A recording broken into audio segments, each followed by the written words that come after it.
PTI में नजर आ रहा है कि वाज़े तौर पर दो ग्रुप हैं। एक तो मामलात को बातचीत से हल करना चाहता है और दूसरा सिर्फ नारे लगाकर फेम लेना चाहता है। पहले इन्होंने अली अमीन को नहीं चलने दिया, अब ये सुहेल अफरीदी के दुश्मन बने हुए। पहले अली अमीन ने पूरे खलूस से कोशिश की कि इमरान खान को रिहा करवाया जाए और पीटीआई के जो मामलात हैं वो सेटल हों, लेकिन ये जो जज्बाती ग्रोह है, खुद साख्ता इंकलाबी ग्रोह है, इसने नहीं होने दिया।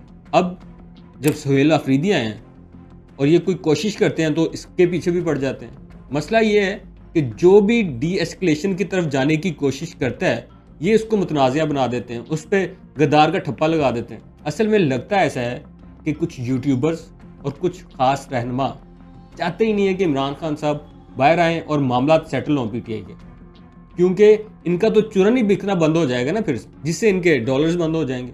पीटीआई के वर्कर्स को हुकूमत से पहले इन लोगों का एहतसाब करना चाहिए। देखिए एक बात समझे, दो तरीके हैं ना इमरान खान को रिहा करवाने के और पीटीआई के मामला बेहतर करने के।